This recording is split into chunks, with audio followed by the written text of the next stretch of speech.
Miami, Mirage. The Florida Keys sun felt different this time around. Less like a warm embrace, more like an interrogation lamp. Every passing boat on the water, every unfamiliar face lingering too long on the dock near the Sea Witch, sent a jolt of adrenaline through me, a hangover from Costa Rican jungles and Panama City rooftops. I'd been back a month, maybe 6 weeks, trying to melt back into the landscape, patching up the old boat, patching up myself. Trying, and mostly failing, to ignore the data card locked away below deck, the one detailing Operation Serpiente Emplumada, and hinting, via Sully's digging, at a connection between Panama's Silas Vance and Florida's own philanthropic phantom, Harrison Croft. Wider shadows, indeed. I spent my days scraping barnacles, and my nights tracing encrypted connections, trying to map the Ouroboros conspiracy Sully had glimpsed, hitting digital brick walls guarded by resources far beyond my own. The Okeechobee dead-drop lead felt cold, too risky while Vance or Lars's employers might still be actively hunting me. Lying low felt like the smart play, the survival play. It also felt like waiting for the axe to fall. Peace, as usual, was proving to be a damn restless affair. The encrypted ping on the secure satellite phone Sully insisted I keep active came late one Tuesday afternoon. Not Sully's usual check-in signal. This was different. A summons. Got a potential client wants a meet, Jack. Sully's voice crackled, digitally disguised but familiar. Says it's sensitive. Discreet. High priority. I'm retired, Sully, I lied automatically. Remember? Hanging out warrants, enjoying the quiet life. Quiet life looks like hell on you, he retorted. This one feels different. Not government, not corporate spook stuff. Local. Miami-based. Name is Isabel Moreau. Serious money, serious connections. Old Miami family, married into new tech fortunes, sits on boards, runs charities. The kind of influence that makes mayors answer their calls. And she wants me. A fugitive wanted for murder, last seen tangling with international arms dealers and destabilizing Central America. The pieces didn't fit. How does she even know I exist, let alone how to reach you? Says she got my contact info via a mutual acquaintance from Europe. Very discreetly. Didn't name names. Sully paused. Look, Jack, I vetted her as much as I could through back channels. She's clean as that kind of money ever is. No obvious ties to Vance, Croft, Zukov, or anyone on our current watch list. She seems genuinely desperate about something local. What? Wouldn't say over the comms. Wants to meet face to face. Her place. Penthouse suite, Moreau Tower, Raquel Avenue. Tomorrow, noon. Says she needs someone effective who operates outside normal channels. Someone ghosts don't frighten. Moreau Tower. One of the glittering new skyscrapers dominating the Miami skyline. A monument to sharp angles and sharper finance. Isabel Moreau. Sounded like trouble wrapped in silk. It smells like a trap, Sully. Everything smells like a trap to you these days, he sighed. Maybe it is. Or maybe it's just a rich lady with a problem she can't take to the cops. She mentioned the possibility of significant compensation. And maybe helping with your legal inconveniences if things work out. That last part was the hook. A chance to clear the warrants, get out from under the shadow of Pim and Finn's murders. Tempting. Dangerously tempting. Influence like Moreau's could potentially make inconvenient police files disappear. Or it could be the bait on a very large, very sharp hook. All right, Sully. Set it up. But tell Madame Moreau my presence isn't a guarantee I take the job. Figured as much. Stay sharp, Jack. The line went dead. The lobby of Moreau Tower was designed to intimidate. Towering ceilings, acres of polished marble, abstract sculptures that probably cost more than my boat, and security guards with tailored suits and cold eyes who looked like they could snap necks as easily as they checked IDs. Getting upstairs required navigating multiple checkpoints. My Sully-provided alias, Robert Cole, private consultant, cross-referenced against Moreau's pre-approved visitor list. The private elevator whisked me silently up to the penthouse. The doors opened onto a space that wasn't just luxurious, it was breathtaking. Floor-to-ceiling windows offered panoramic views of Biscayne Bay, the city sprawling below like a glittering circuit board. Expensive art hung on the walls, minimalist furniture sat arranged with geometric precision. It felt less like a home, more like a high-tech command center designed by a fashion magazine. Isabelle Moreau stood by the window, looking out at the bay. Tall, elegant, probably late 40s but looking younger, dressed in crisp white linen slacks and a silk blouse the color of champagne. Her dark hair was pulled back severely, emphasizing sharp cheekbones and intelligent, watchful eyes. She turned as I entered, her expression composed, revealing nothing. She didn't offer her hand. "Mr. Cole," she said, her voice cool, modulated. "Thank you for coming on such short notice. Please." She gestured towards a pair of low white sofas. "Ms. Moreau," I replied, taking a seat, choosing the one that gave me the best view of the room and the entrance. "Your message indicated urgency." "It is urgent," she confirmed, sitting opposite me, her posture perfect. "And requires absolute discretion. What I'm about to tell you cannot leave this room. My contact assures me you are capable of such discretion, and capable of achieving results others cannot." "My results usually come with complications," I warned. "And my discretion comes with a price." "I am prepared to pay it," she said evenly. "Generously." She leaned forward slightly, her cool composure cracking just enough to reveal a hint of strain around her eyes. "Mr. Cole, people are disappearing in my city. Young people. Tourists, students, kids working service jobs, kids frequenting the nightlife scene, South Beach, Wynwood, the exclusive clubs downtown. People disappear all the time," I said. "Runaways, overdoses, deaths." "Not like this," she countered sharply. "This is different. There's a pattern. They vanish without a trace. Last seen leaving a club, at an after-party, getting into an unmarked car. No ransom demands, no bodies turning up later in some canal. Just gone. The police," she made a dismissive gesture, "are calling them isolated incidents, runaways mostly. But I know of at least 7 confirmed cases in the past 6 months. 7 families left devastated with no answers. I believe the real number is much higher. Why come to me? Why not pressure the police, use your influence?" A shadow crossed her face.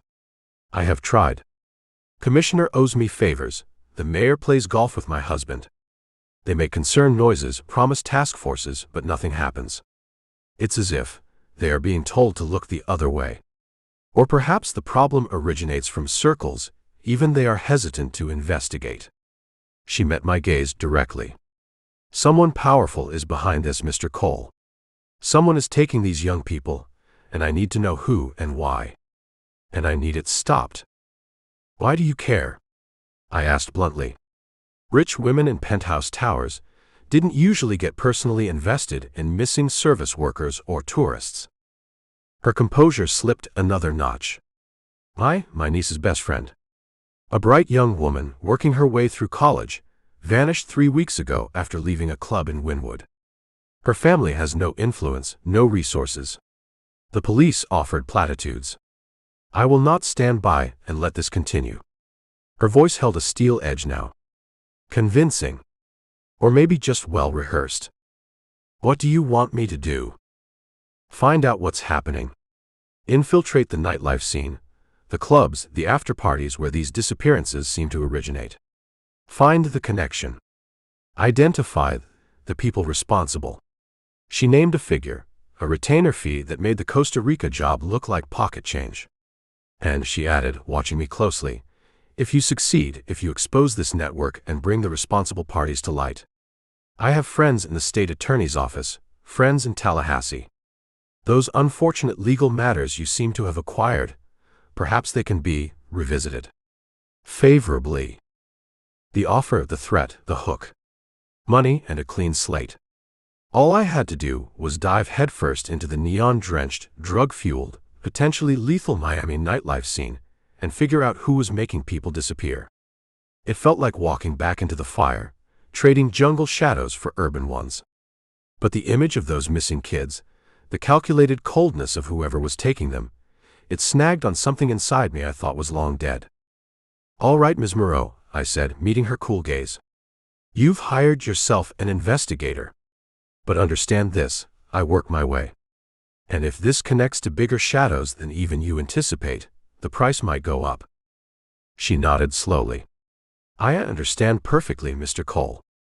Just bring me answers. Find out who is casting this darkness over my city." I left Moreau Tower, stepping out of the refrigerated air back into the suffocating Miami heat. Invitation to darkness accepted. Now I just had to figure out how deep it went, and whether I could find my way back out again. Chapter 2. Isabel Moreau's influence, it turned out, was less a gentle suggestion and more a swift, decisive current. Within 48 hours of our meeting in her glass tower, Robert Cole, my resurrected consultant alias, now upgraded with Moreau's backing, was officially exploring opportunities in Miami's lucrative, cutthroat nightlife industry. Moreau's connections unlocked doors that would normally take months, if not years, to pry open. Architects materialized with sleek, impossibly ambitious designs. Real estate agents showcased recently failed venues in prime South Beach and Wynwood locations, available for lease at rates that screamed money laundering opportunity. A corporate entity, registered in Delaware with opaque ownership, traceable only back to one of Moreau's holding companies, sprang into existence, providing Cole with a legitimate financial backbone. My role wasn't precisely owner, not yet. That required too much day-to-day visibility, too much actual tedious business management. Instead, I was the money man, the demanding out-of-town investor, the one scouting the competition, assessing the market, looking to either build something new or take over an existing club and inject serious capital. It gave me the perfect excuse to be everywhere, asking pointed questions, observing operations from the inside out, all under the guise of due diligence. Miami nightlife wasn't just a scene. It was a pulsing, sweating, chemically fueled ecosystem operating under its own Darwinian laws. I spent nights drifting through the temples of manufactured ecstasy, from the sprawling multi-level clubs on Washington Avenue pumping out relentless EDM, to the more intimate, impossibly cool warehouses in Wynwood where art installations pulsed in time with obscure techno, to the exclusive rooftop lounges downtown where deals were cut over $1,000 bottles of champagne. As Robert Cole investor, I dressed the part. Expensive shirts, casual but sharp linen jackets that hid my pistol, a watch that cost more than 6 months' slip fees for the Sea Witch. I tipped extravagantly, bought rounds I didn't drink, listened more than I talked. I watched the beautiful people preen and pose, the desperate ones trying to connect, the predators circling. I watched the security, the beefy guys in tight black t-shirts handling crowd control, and the quieter, more dangerous ones lurking in the shadows near the VIP rooms or the back offices, the ones whose eyes held no amusement. I learned the rhythms. The ebb and flow of the crowds, the timing of the drug deals happening with casual frequency in restroom stalls or dimly lit corners, the hierarchy of promoters and DJs, the whispered names of the suppliers who kept the party going. I talked to bartenders polishing glasses with feigned indifference, to security guards bored with scanning IDs, to dancers resting their aching feet between sets, to valet kids who saw everything from the curb. Thinking of opening up nearby, I'd say casually, leaning on a bar. Seems like a tough market. What are the biggest headaches? Security. Staffing. Keeping the troublemakers out. Sometimes I got a shrug. Sometimes a weary sigh. Sometimes a flicker of fear in their eyes before they changed the subject. The disappearances Moreau mentioned weren't common knowledge, not openly discussed, but there was an undercurrent, a sense that things weren't always as shiny and carefree as the strobe lights suggested. A mention of a bouncer who vanished after roughing up the wrong patron. A cocktail waitress who just stopped showing up for her shifts, her roommate saying she'd gone to an after-party and never came back. Threads. Loose ends. Nothing concrete yet. I focused on 3 clubs where at least 2 of the confirmed disappearances originated. Ember in South Beach, known for its hedonistic pool parties, Syntax in Wynwood, trendy, artsy, fueled by designer drugs, and Apex, a rooftop place downtown catering to the crypto bros and international finance types. I became a regular, if temporary, face. Recognized by the doorman, nodded at by the managers. Robert Cole, the potential new player, the man with the deep pockets looking to make a splash. It was at Apex, on a sweltering Thursday night, that the ecosystem decided to check me out. Apex was all glass chrome, infinity pools reflecting the glittering skyline, and music that was more about signaling status than dancing. I was at the bar, nursing a ridiculously overpriced scotch, watching the crowd, when a man slid onto the stool next to me. He wasn't dressed like the usual Apex crowd. No flashy labels, no ostentatious jewelry. Just a dark, well-cut suit, expensive but understated. Mid-40s maybe, hard to tell. Fit, tanned, with dark hair slicked back and eyes that were flat, cold, assessing. He moved with a stillness, a coiled energy that didn't belong among the boisterous finance guys and Instagram models. He ordered a mineral water. "Robert Cole," he said, his voice a low baritone with just a hint of a Colombian accent. It wasn't a question. I turned slowly. "Have we met?" "We have not," he replied, taking a small sip of his water. "But your name has come up." A man asking many questions about the nightlife business. Making plans, perhaps. Spending money. He paused. Some find such diligence noteworthy. "Doing my homework before I invest," I said, keeping my tone level, meeting his flat gaze. "Competitive market." "Indeed," he agreed. "Competition requires understanding. Knowing who provides essential services. Who ensures smooth operations." The emphasis was subtle, but clear. He wasn't talking about liquor distributors or linen services. "I'm still evaluating," I said noncommittally. "Getting the lay of the land." "The land," he said, his eyes holding mine, "has established territories. Established partnerships. A new venture requires accommodation. Respect for the existing arrangements." He smiled then, a brief humorless stretching of the lips. "My name is Ricky Alvarez. People sometimes call me Rico. I help ensure those smooth operations for certain interested parties. Perhaps we could have a chat sometime soon, Mr. Cole. Discuss how your potential venture might integrate." Rico Alvarez. The name meant nothing concrete, but the implication was crystal clear. Cartel. Mid-level manager. Enforcer. Whatever his title, he was delivering a message. They knew who I was, what I was ostensibly doing. And they wanted to know more. They wanted to know if I was a threat, a competitor, or a potential customer for their essential services. "Perhaps," I said, keeping my expression neutral. "I'm still exploring options." "Do let me know when your exploration becomes more concrete," Rico said smoothly. He finished his water, nodded once, and slid off the stool, disappearing back into the well-dressed crowd as silently as he had arrived. I watched him go, the ice in my scotch suddenly feeling colder. So much for blending in. My cover, designed to let me observe, had instead painted a target on my back. The cartel knew Robert Cole was sniffing around. They were watching. The invitation to darkness Isabel Moreau had offered was turning out to be an invitation to a very dangerous dance, and my first partner had just introduced himself. The game was on. Chapter 3. Meeting Rico Alvarez had the same bracing effect as a bucket of ice water dumped over your head while you were sleeping. It woke you up fast. My cover as Robert Cole, the moneyed investor, wasn't just a convenient fiction anymore. It was bait dangling in dangerous waters. The casual questions, the networking, the overt scouting of club operations, all that had to be dialed back. Rico, or the cartel he represented, was watching. Pushing too hard, asking the wrong questions now, would be like poking a sleeping alligator with a sharp stick. Unwise.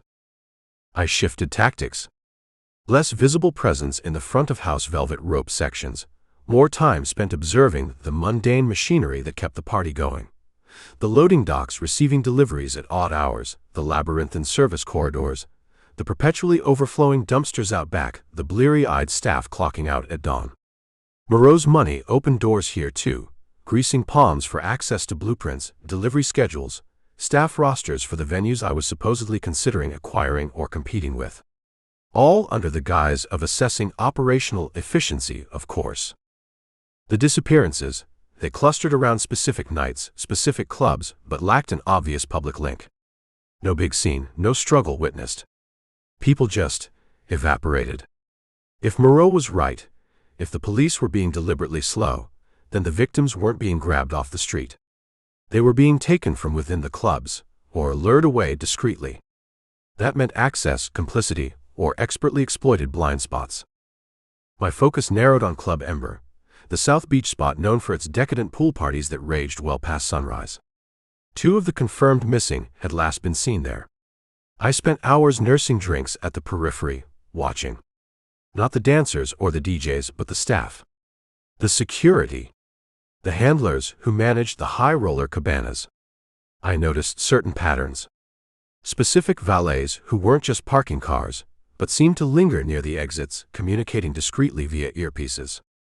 Certain VIP hosts who seemed particularly adept at isolating younger, often intoxicated patrons, tourists looking lost, kids wide-eyed on their first trip to South Beach, steering them towards private sections or suggesting exclusive after-parties elsewhere. It was slow, painstaking work, sorting signal from noise in an environment designed for sensory overload. Then I got a whisper. Moreau's money, distributed carefully through intermediaries Sully helped set up, bought me a few minutes with a kid named Leo who worked sanitation crew at Ember, cleaning up the aftermath long after the beautiful people had gone home. Leo had seen things he didn't understand but knew weren't right. We met near the sea wall on South Point Park Pier, away from the club's orbit, the lights of Fisher Island twinkling across the dark water. Leo was jumpy, constantly glancing over his shoulder, needing the cash I offered bad enough to overcome his fear. "It's the white vans, man," he said, his voice low, rapid-fire Spanish interspersed with nervous English. "No logos. They come late, like 4, 5 in the morning, always to the service entrance near loading dock 3. Supposed to be late-night linen service, maybe catering pickup. But sometimes people go out." "People?" I prompted gently. "Kids. Like young ones. Look messed up, you know. Drugged maybe. Can barely walk. 2 guys, always the same 2 big guys, not regular staff, help them into the van. They don't look like they going home happy, man." He shuddered. "Saw this girl once, couldn't have been more than 18, crying, but like, silent crying. They put her in the van. It drove away. Never saw her again." "You tell anyone?" "Security. Management." Leo snorted, a harsh, scared sound. "You crazy? Management knows. Those 2 big guys. They walk around like they own the place when they hear. Security looks the other way. One time, new security kid asked what was going on. He wasn't working the next night. Just gone. He took the cash I offered, stuffing it quickly into his pocket. That's all I know, man. That's all I want to know. Stay away from those white vans. Human trafficking. Taking vulnerable kids right out the back door of exclusive clubs while security looked the other way. Drugged, abducted, loaded into unmarked vans. It fit the pattern, explained the lack of public witnesses, the police inertia. It was colder, uglier than I'd imagined. This wasn't just disappearances. It was a modern-day slave trade operating under the glitter of Miami Beach. Rico Alvarez and his interested parties weren't just providing party favors, they were likely running this meat market. The information galvanized me.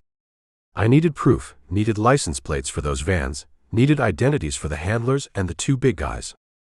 I started spending more time near the warehouse space Moreau's people had leased for Robert Cole's planned club venture in a rapidly gentrifying industrial district between Wynwood and the airport.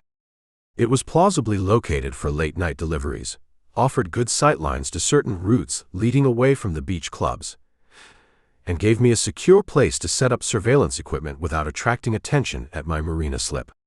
The warehouse itself was cavernous, empty save for some construction materials Moreau's team had strategically placed for appearance's sake, and my own discreetly installed comms gear and monitors. I was there late one night, reviewing traffic camera footage Sully had managed to access, trying to identify the make and model of the unmarked white vans Leo described, when the world exploded in flashing lights and shouting voices. Policia! Manos arriba! Police! Hands up! Headlights pinned the warehouse entrance, bathing the interior in blinding glare. Doors slammed, heavy boots pounded on the concrete outside. Through the grime-streaked windows, I saw at least 3 Miami-Dade police cruisers, lights flashing, officers deploying, weapons drawn, taking cover behind their vehicles. A raid. Not cartel. Not some rival faction. This was official. And they were here for me, or at least for Robert Cole. How? Did Leo talk? Did Rico tip them off, wanting to see what shook loose? Or was Moreau playing a deeper game, using me and then setting me up for the fall? No time to figure it out. They were shouting commands through a bullhorn now, demanding the occupants come out with hands visible. My cover as Cole, the nightclub investor, was instantly shredded. Getting arrested meant fingerprints, background checks, the Florida warrants popping up like angry boils, maybe even exposure connecting me back to Panama and Costa Rica if Vance's people had shared intel. I couldn't let them take me. I grabbed my gear bag, burner laptop, tablet, the Panama data card, basic tools, and sprinted towards the back of the warehouse. Moreau's architects had noted an old bricked-up loading bay door on the original blueprints, facing a disused railway spur overgrown with weeds. Maybe, just maybe. Using the butt of my pistol, I hammered at the crumbling mortar around the bricks near the bottom. Behind me, I heard the front roller door groaning upwards as the police prepared to make entry. Mortar gave way, bricks loosened. I kicked frantically, creating a small opening, then hammered again, widening it just enough. Flashlight beams stabbed into the warehouse darkness from the front. Police! Show yourself. I squeezed through the jagged opening, tearing my shirt, scraping my skin on rough brick, tumbling out into the overgrown darkness behind the warehouse just as the first officers entered the front. I landed hard, rolled, and ran, melting into the shadows of the derelict industrial landscape. Behind me, the sounds of the police searching the empty warehouse, their shouts echoing in the cavernous space. I paused blocks away, hidden in the doorway of a defunct auto body shop, watching the flashing blue and red lights reflecting off the low clouds. The raid was focused on my warehouse, my cover. Compromised. Blown. I had a glimpse of the truth now, the brutal reality of the human trafficking ring operating under the nose of Miami's elite. But I was back in the shadows, my carefully constructed identity ruined, the police now actively aware of Robert Cole, and the cartel undoubtedly watching the outcome with keen interest. The Mirage had shimmered and dissolved, leaving me exposed and running again. Chapter 4. The air in the room was thick enough to swim through, a greasy cocktail of stale cigarette smoke, disinfectant that failed to mask underlying decay, and the omnipresent damp heat rising off the nearby Port of Miami docks. It was a third-floor room in a transient hotel called the Mariner's Rest, a place whose primary selling point seemed to be its profound lack of curiosity about its clientele. After scrambling away from the police raid at the warehouse, ditching the immediate area, and spending a sleepless night huddled in the rusting hull of an abandoned shrimper, this dilapidated room felt like the Biltmore. It was anonymous, paid for in cash scraped from the bottom of my go bag, and hopefully off the radar of both the Miami-Dade PD and whoever tipped them off. I sat on the edge of the questionable mattress, cleaning my pistol, my mind racing through the implications of the raid. Was it Rico Alvarez, testing the mysterious Robert Cole? Unlikely. Too public. Too much risk of Cole actually getting arrested and talking. Was it Isabel Moreau, my influential client, deciding my usefulness had ended or trying to control the narrative? Possible, but felt premature. Or was it just bad luck, crossed wires, maybe triggered by my own clumsy electronic probing or Sully's remote assistance? Impossible to know. What was certain was that the Robert Cole identity was ashes. My operational base was compromised, and my knowledge about the trafficking ring made me a liability to someone very powerful. A knock on the door. Soft, almost polite. Not the heavy-handed thump of cops, or the furtive scratch of a junkie looking for a handout. Instinct took over. I moved silently off the bed, weapon ready, flattening myself against the wall beside the door, same position I seemed destined to occupy lately. "Room service," a voice called, low and carrying that faint Colombian accent I now recognized with a jolt of cold dread. Rico Alvarez. He hadn't found me through police channels. This was too fast, too quiet. He must have had surveillance on the warehouse, watched me escape, tracked me through the industrial sprawl and the pre-dawn shadows. My attempt at disappearing had failed utterly. I didn't answer. Didn't move. Let him wonder if the room was empty. Another soft knock. "Mr. Cole." The name dripped with amusement now. Or perhaps that name no longer applies. Such a shame about your ambitious nightclub venture. Permits can be so troublesome. A pause. "We know you're in there. Let's avoid making this unpleasant for the other guests." He wasn't alone. I could sense it, the subtle shift of weight in the hallway, the change in the air. Opening the door meant facing him. Not opening it meant facing whatever backup he had brought, likely coming through the flimsy window or the door itself. Neither option had much appeal. "Doors open," I called out, keeping my voice level, trying to project calm I didn't feel, my pistol still held ready but lowered slightly. The knob turned slowly. Rico stepped inside, impeccably dressed as before, seemingly unfazed by the room's squalor. His eyes, cold and intelligent, immediately found me against the wall. He gave that small, chilling smile. Behind him in the hallway I glimpsed another figure, big, impassive, built like a concrete piling. Rico gently closed the door, leaving the concrete piling outside. "Private chat." "You lead an interesting life, Mr. Cole," Rico began, letting his gaze drift around the room with faint distaste.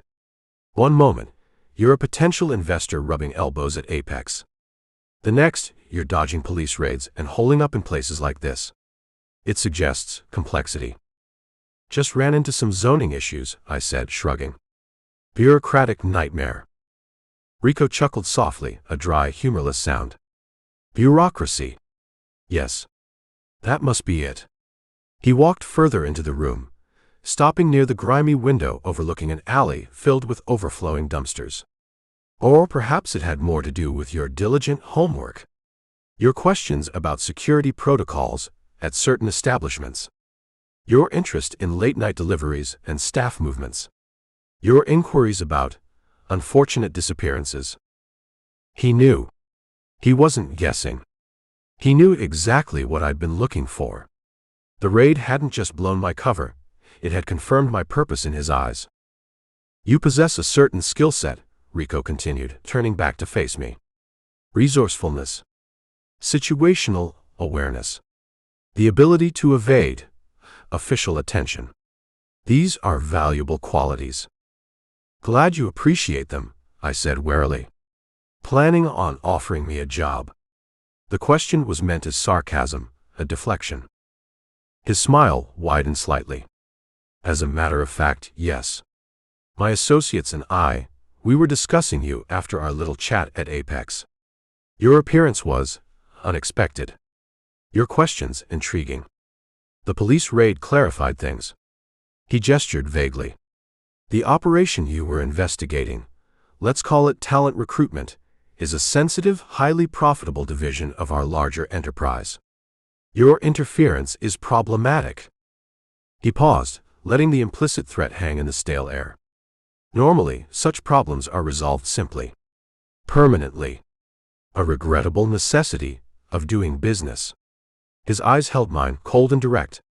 "However, your demonstrated abilities suggest an alternative. Wasteful killing offends my sense of efficiency." Here it came. The pitch. The hook. The ultimatum disguised as opportunity. "My associates believe your talents could be redirected," Rico went on smoothly. "We have need of individuals who understand security, logistics, discretion. Individuals who can anticipate problems, manage sensitive situations, ensure smooth operations both within the nightlife venues and during transport phases." He let that hang there, the euphemism for the trafficking stark and ugly. "Your experience, your apparent understanding of how these things work beneath the surface, could be invaluable." "You want me to work for you?" I asked, disbelief warring with the cold knot of dread in my stomach. Help you run your talent recruitment. Help us ensure its security, its efficiency, Rico corrected gently. Provide consultation. Identify risks, like inconvenient investigators, for example. Perhaps handle personnel issues. Demonstrate your loyalty, your value to the organization. He spread his hands slightly. Become an asset, Mr. Cole. Prove that you are more valuable to us, alive and cooperative. And the alternative? I asked, though I already knew the answer. Rico's smile vanished. His eyes were flat ice. The alternative is that this conversation ends now. You become another statistic, another missing person. Perhaps found in a canal weeks from now, mourned by no one, investigated by no one. We are very good at making problems disappear, as you yourself have been discovering. The trap was sprung. Beautifully, ruthlessly. Refuse, and the concrete piling outside the door comes in, and I end up as gator bait. Accept, and I become complicit in the very horror I was hired to stop, working for the cartel, betraying Moreau, betraying whatever scrap of integrity I had left. But acceptance meant survival, at least for now. It meant a chance, however slim, to gather intel from the inside, to find a way to burn the whole rotten structure down. A double life. The most dangerous game there was. I thought of the kids Leo described, being forced into those vans. I thought of Isabel Moreau's face, the steel beneath the silk. I thought of the warrants waiting for me, if the cops ever got lucky. There was no good choice here, only bad and worse.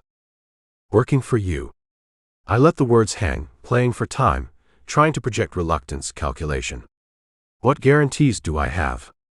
How do I know this isn't just a way to use me, and then dispose of me? Rico chuckled again. Trust, Mr. Cole, is a luxury neither of us can afford. Let's call it mutual benefit, based on mutual survival. You make yourself valuable, you stay valuable. You cause problems. He shrugged.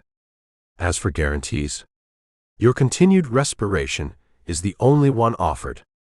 He pulled a small, encrypted burner phone from his pocket, identical to the ones used by high-level dealers and operatives. Your first consultation. There is a potential security leak at Club Ember. Staff level. Find it. Report your findings to the number programmed in this phone. Only this number. You will be contacted with further instructions. And Mr. Cole, he added, his voice dropping to a near whisper, do not imagine for 1 second that you are not being watched. Every minute. Every step. He placed the phone on the grimy bedside table, gave me one last assessing look, then turned and walked out, closing the door softly behind him. I heard his footsteps, and those of his heavy companion, recede down the hallway. I stood there for a long time, the cheap motel room feeling like the walls were closing in. I held Rico's phone in my hand. A lifeline? Or a leash? I was still alive. But I was compromised, co-opted, forced into the service of the very monsters I was supposed to hunt. The double life had begun, and the odds of surviving it felt vanishingly small. Chapter 5. Playing the part of Rico Alvarez's newest reluctant asset felt like walking barefoot on broken glass. Every step required careful calculation. Every word a potential misstep that could end with a swift, final severance package delivered via silenced pistol. My first assignment, identifying the supposed security leak at Club Ember, was a tightrope walk over a pit of hungry gators. I needed to find something plausible to report back, something that proved Robert Cole's utility, without actually disrupting the trafficking operation I was now nominally protecting, and without getting myself killed by whoever the real leak might be, if one even existed beyond Rico's paranoia or testing. I spent 2 nights back at Ember, this time with the subtle but palpable awareness that I wasn't just observing, I was being observed. Rico's eyes were everywhere. The bored-looking busboy, the overly friendly cocktail waitress, the impassive giant guarding the velvet rope, any one of them could be reporting back. I nursed expensive drinks, watched the ebb and flow, focused on the lower-level churn. Petty theft, skimming cash registers, bartenders overpouring for friends, minor drug deals happening just outside the periphery of the house securities notice. The usual background radiation of any high-volume cash business operating in the moral gray zone. I picked my target. A young bartender named Danny, flashy watch, always seemed to have cash for substances he couldn't possibly afford on his salary, frequently seen chatting up runners for a rival crew, known for pushing cheaper, lower-quality product in the alleys outside the club. Easy enough to frame as passing customer information or warning off house dealers. I compiled a brief, professional-sounding report on potential vulnerabilities related to staff integrity, naming Danny and outlining his suspicious connections, and sent it via the encrypted burner Rico had provided. Proof of concept. Plausible deniability for me, if Danny ended up floating in a canal tomorrow. It felt dirty, like throwing chum to distract the sharks, but survival mode had kicked in hard. The encrypted reply came hours later. A single word, acceptable, followed by coordinates and a time. Warehouse 7, Port Miami Logistics Annex. Tonight. 2300. No explanation. Just a summons. Port Miami Logistics Annex wasn't technically part of the main port. It was a sprawling, desolate zone of aging warehouses, truck depots, and container storage yards further inland, bordering the fetid edge of the mangroves west of the airport. A place where cargo could arrive, disappear, and depart again with minimal oversight, buffered by layers of indifference and jurisdiction hopping. Warehouse 7 was at the far end of a poorly lit service road, surrounded by a crumbling chain-link fence topped with rusted barbed wire. The building itself was a massive, windowless concrete box, silent and dark, except for a single bare bulb burning weakly over a side loading bay door. Rico's sleek black sedan was parked nearby, engine idling silently. As I pulled up in another disposable vehicle I'd acquired, Rico himself stepped out from the shadows beneath the loading bay overhang. No backup visible this time, but I didn't doubt they were nearby, tucked away in the darkness. "Mr. Cole," Rico greeted me, his voice smooth as ever, betraying no hint of the violence simmering beneath the surface. "Punctual. Efficiency is appreciated." "You asked me to come," I said, getting out, keeping my hands visible. The air here smelled of diesel, stagnant water, and industrial decay. "Indeed. Your assessment of the Ember situation was adequate," he conceded. "Identified a minor nuisance.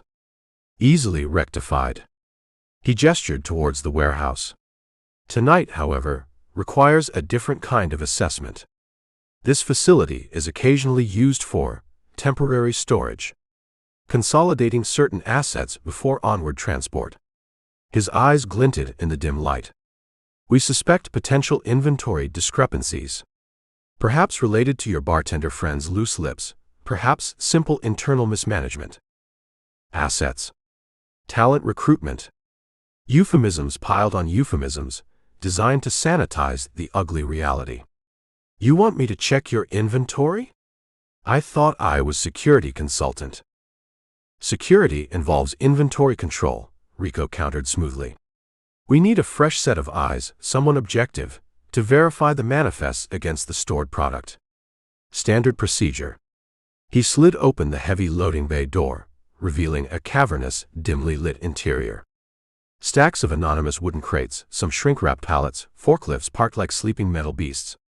"The manifests are in the supervisor's office back there." He pointed towards a grimy office cubicle built into the far wall. "Check Lot B, Section 4. Cross-reference container IDs against the list. Report any discrepancies directly to me. I have other business nearby. I will return in," he glanced at an expensive watch, 45 minutes.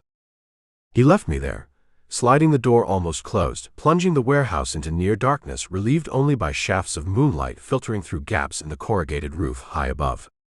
Leaving me alone. Or leaving me watched by unseen eyes. Testing my initiative, my loyalty, my curiosity? Probably all three. I found the supervisor's office easily enough. Plywood walls, dusty desk, overflowing ashtray, a cheap computer monitor displaying a screensaver. The manifests were clipped to a board, lists of alphanumeric codes corresponding to crates stacked out in the gloom. Lot B, Section 4. I grabbed a flashlight from my pack and headed out into the main space. The air was still, heavy with the smell of dust and machine oil. My footsteps echoed unnervingly. I found Section 4, started checking crate IDs against the list, making a show of it in case I was being observed on some hidden camera. Crate after crate matched the manifest, mundane codes for what was probably harmless commercial goods used as cover. But my eyes were scanning, searching for inconsistencies, for anything out of place. And I found it, tucked away behind a stack of pallets wrapped in black plastic, almost completely hidden. A section of the concrete floor looked newer than the surrounding area, the dust pattern disturbed. A trapdoor. I knelt down, examined it closely. No visible handle, but a faint seam suggested a hidden panel. Using the tip of my machete, carried more for utility than fighting these days, I probed the seam, found a slight give, and managed to pry up a section of reinforced flooring. Beneath it was a shallow compartment, maybe 3 feet deep. And inside, illuminated by my flashlight beam, wasn't product. It was paperwork. Stacks of it bundled neatly. Logbooks, bills of lading, customs declarations, all looking official but clearly fabricated. And tucked within them, something far more significant, cheap spiral notebooks filled with handwritten entries. Dates, times, vehicle numbers, trucks, mostly destinations. Atlanta, Charlotte, Houston, Chicago, Los Angeles, even cities in Canada and Mexico. Alongside the destinations were simple tallies and cryptic codes. 18F, 22M, blonde, dark, compliant, sedated. My blood ran cold. This wasn't just local. This warehouse wasn't just temporary storage. It was a major node, a processing and transit hub for the human trafficking network. They were packing these kids like cargo, assigning them codes, shipping them across state lines, across borders, feeding some vast, horrific demand. The sheer scale of it, documented in these pathetic, grimy notebooks, was staggering. This wasn't just a Miami problem. It was a continental nightmare. I heard the faint rumble of Rico's sedan returning outside. No time to take everything. I grabbed 2 of the notebooks, the ones with the most recent entries and the widest range of destinations, stuffing them deep inside my jacket. I quickly scanned a few bills of lading, memorizing trucking company names and routing numbers. Then I replaced the floor panel, kicking dust over the seams, hoping it looked undisturbed. I walked back towards the supervisor's office, just as Rico slid the loading door open again, bathing the entrance in faint light. "Any discrepancies, Mr. Cole?" he asked, his eyes sharp, searching my face. "None," I lied smoothly, holding up the manifest clipboard. "Lot B, Section 4 matches perfectly. Whoever is skimming isn't doing it from this inventory." Rico nodded slowly, his expression unreadable. "Excellent. Efficiency. I appreciate that." He didn't ask to see my verification notes. Didn't seem particularly interested in the manifests at all. The inventory check had been a charade, a test. Had I passed? Or had he seen something in my eyes, some flicker that betrayed the sickening discovery I'd just made? "Your work tonight is concluded," Rico said. "You will be contacted when your services are required again. Do not attempt to contact us." He gestured towards the door. Dismissed. I walked out into the humid Miami night, the weight of the stolen notebooks pressing against my ribs. I had survived another encounter, passed another test, maintained my precarious cover. But the knowledge I carried now was infinitely heavier, darker. The Mirage wasn't just confined to Miami's glittering clubs. It stretched across the entire country, built on the stolen lives recorded in cheap spiral notebooks hidden beneath a dusty warehouse floor. And I was trapped right in the middle of it, pretending to be part of the machinery. Chapter 6. Living under Rico Alvarez's thumb was like having a permanent migraine simmering behind the eyes. Every action felt scrutinized, every word weighed. He assigned me tasks through the encrypted burner phone, usually demanding, always vague, testing my obedience, my resourcefulness, my willingness to get my hands dirty in his sandbox. I spent a few days, ostensibly consulting on security vulnerabilities for a grimy check-cashing chain in Little Havana that clearly served as a cartel money laundering front. My report highlighted easily fixable flaws, outdated cameras, predictable guard routines, while carefully omitting the truly critical weaknesses I spotted. Plausible work. Useful to Rico, but not too useful. Another task involved mediating a dispute between two low-level crews running street-level drugs near the Port Miami terminals, territory Rico's associates controlled. Mediating meant showing up, looking imposing in my Robert Cole investor suit, listening to snarling threats between twitchy young men barely old enough to shave, and delivering Rico's chillingly polite message about respecting established boundaries or facing permanent market correction. I wasn't pulling triggers, wasn't handling product, but I was facilitating. Oiling the gears of the machine. The dirt felt like it was seeping under my skin, a stain I couldn't wash off in the cheap motel shower. All the while, Rico's people watched. Sometimes it was obvious, the same gray sedan parked down the block, the impassive face staring too long from across a crowded diner. Sometimes it was subtle, the click on the burner phone line, the brief, inexplicable power flicker in my room. They wanted me to know I was on a leash. They wanted me nervous, compliant. They succeeded on the first count. But paranoia cuts both ways. While playing the part of Cole, the compromised asset, I was meticulously working the intel from the warehouse logbooks. Late at night, in the flickering fluorescent gloom of my room, I photographed the key pages of the 2 notebooks I'd stolen, the routes, the destinations, the coded tallies of victims. Transferred the images to an encrypted micro SD card no bigger than my thumbnail. The challenge was getting that card, or the critical information, to Sully without leaving an electronic trail Rico's tech people could trace back to me or my handler. Direct upload was suicide. The burner phone Rico gave me was undoubtedly monitored. My own tablet, used only for offline analysis now, couldn't risk connecting to any network. I needed something older, slower, harder to trace. I needed dead drops. Miami, for all its glitz, is riddled with forgotten corners, transient spaces perfect for leaving things unnoticed, if only for a short while. While running Rico's errands, I scouted locations. Under a loose brick, in the crumbling seawall near Matheson Hammock Park. Taped beneath a specific bench at a deserted Greyhound station waiting area late at night. Inside a hollowed-out book, in the dusty foreign language section of the main public library. I varied the locations, never using the same type twice. The communication with Sully was equally circumspect. Using payphones, dinosaurs that still lurked on street corners in the city's less gentrified neighborhoods, I made brief coded calls to numbers Sully and I had established years ago for dire emergencies. Sometimes just dialing a sequence, letting it ring twice, hanging up. A signal I was operational and needed contact. Other times, leaving a voicemail consisting of seemingly random numbers, page numbers, line numbers, word counts, referencing a specific, obscure edition of a sailing almanac we both owned. Those numbers translated into coordinates for the next dead drop location, and a specific time window for retrieval.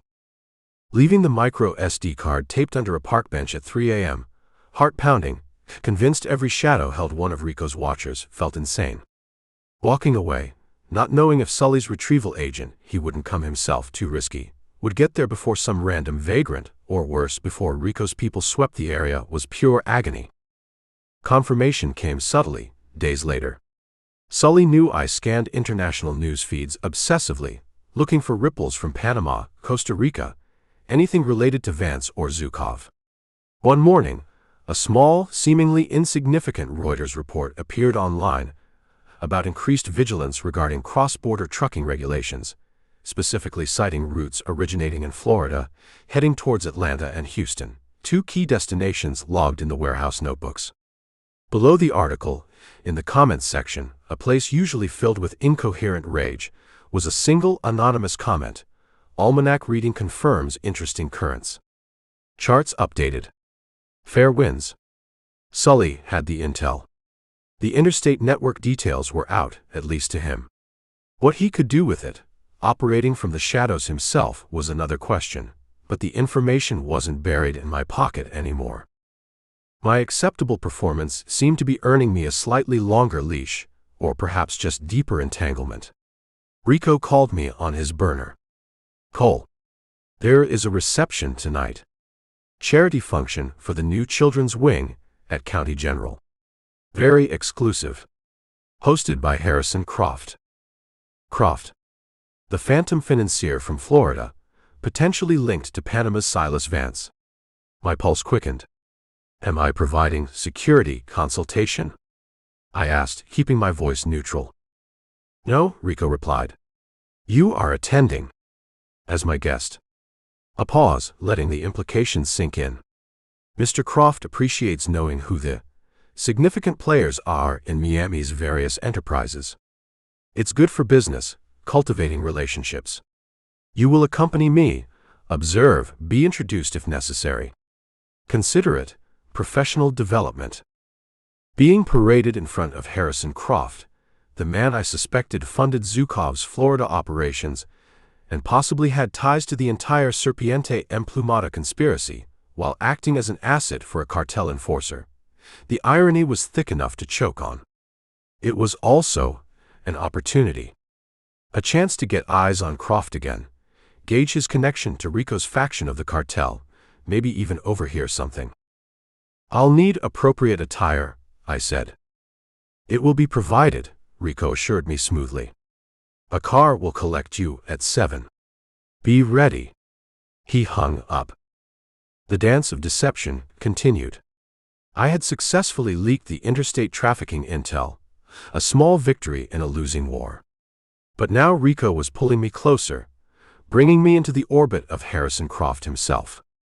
Was it a sign of growing tolerance? A reward for my perceived compliance? Or was it another test, designed to see how I reacted when introduced to the apex predator at the top of Miami's shadowy food chain? Either way, tonight I'd be swimming with sharks again, pretending to be one of them, hoping they didn't smell the blood in the water. Chapter 7. Harrison Croft's annual fundraiser for the new children's wing wasn't just a party, it was a command performance of Miami's power elite. Held this year at the sprawling Vizcaya Museum and Gardens, it offered a backdrop of Gilded Age opulence, European-style gardens rolling down to the moonlit waters of Biscayne Bay. Chandeliers dripped crystal light, champagne flowed like water, and fortunes and jewels glittered on tan necks and wrists. Politicians glad-handed captains of industry, socialites exchanged air kisses, and beneath the veneer of philanthropic concern, deals were undoubtedly being struck, alliances forged, backs metaphorically stabbed. And I was there, Robert Cole, Rico Alvarez's quiet associate, looking appropriately uncomfortable in a perfectly tailored tuxedo that felt like a straitjacket. Rico moved through the crowd with practiced ease, exchanging nods here, brief handshakes there, a predator perfectly camouflaged among the oblivious peacocks. He introduced me occasionally, my associate Mr. Cole, exploring investment opportunities, to faces I recognized from the financial pages or gossip columns. I smiled politely, murmured inanities, and tried not to let my disgust show. These were the people whose city harbored a monstrous trafficking ring, people who either didn't know, didn't care, or maybe even profited from the shadows. Harrison Croft himself played the benevolent host to perfection. He circulated, shaking hands, posing for photos, radiating wealth and civic virtue. Up close, his eyes held the same cold calculation I'd seen in Silas Vance, the same utter certainty of his own untouchability. He greeted Rico with a warmth that seemed genuine, though brief. "Ricky, good to see you contributing to the community," Croft said, clapping him on the shoulder. He gave me a dismissive glance, the kind reserved for anonymous functionaries. Seeing them together, the philanthropist and the enforcer, confirmed the ugly symbiosis that kept Miami's glittering machine running. My role was to observe, blend in, be Rico's silent partner. But my eyes kept drifting towards the periphery, towards the service entrances, the catering tents set up discreetly near the formal gardens, the flow of uniformed staff. The logbooks from the warehouse, detailing victims shipped out like produce, haunted my thoughts. Was this event just another opportunity, another piece of logistical cover for the cartel's talent recruitment?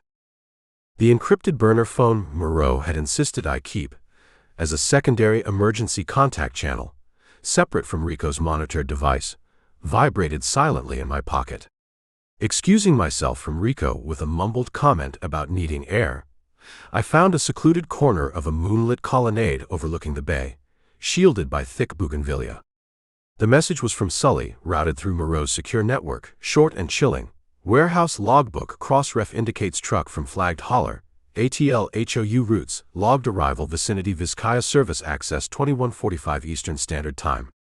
High probability cargo, matches victim profile. Exercise extreme caution. My blood ran cold. Not just suspicion anymore. Confirmation. They were using Croft's charity gala, right here, right now, as a transfer point. Bringing victims in, under cover of event logistics, likely holding them somewhere on the sprawling grounds before moving them out again later tonight, in those same unmarked white vans Leo the sanitation kid had described. The sheer audacity, the monstrous cynicism of it, took my breath away. Exercise extreme caution. Easy for Sully to say, from whatever remote bunker he operated from. I was here, inside the beast, practically chained to one of its chief handlers. What could I possibly do? Alert Moreau. Too slow, too uncertain. Call the cops. They'd likely dismiss it, or get tangled in jurisdictional tape until it was too late, assuming they weren't compromised themselves. And any overt action would immediately expose me to Rico, resulting in my swift and certain demise. But the thought of those kids trapped somewhere on these beautiful manicured grounds, waiting to be shipped off into God knows what fresh hell, it wouldn't let me stand still. I had to do something. Disrupt the transfer. Create chaos. Give someone, anyone, a chance to escape. My mind raced, formulating a desperate, half-baked plan. I needed a diversion, something to pull security away from the service areas, something to get me away from Rico's watchful eye without raising immediate suspicion. Returning to the main terrace where Rico was schmoozing with a state senator, I feigned sudden illness. Clutched my stomach, broke into a cold sweat, not entirely faked given the circumstances, mumbled apologies about needing fresh air, maybe something I ate. Rico eyed me sharply, suspicion warring with annoyance at the social inconvenience. Go, he said curtly. Do not cause a scene. Find a bathroom. It was the opening I needed. Instead of heading towards the restrooms, I ducked into a service corridor, pulling off the tuxedo jacket, trying to look less like a guest and more like someone who belonged back of house. Following the faint smell of cooking oil and disinfectant, I navigated the maze of hallways towards the service entrance Sully's message indicated, near the catering staging area. The atmosphere back here was completely different. Hushed efficiency replaced the party buzz. Staff hurried past, carrying trays or pushing carts. Security was present but different too. Fewer suits, more burly guys in catering blacks or generic security uniforms, their eyes constantly scanning, communicating via earpieces, clearly focused on specific access points.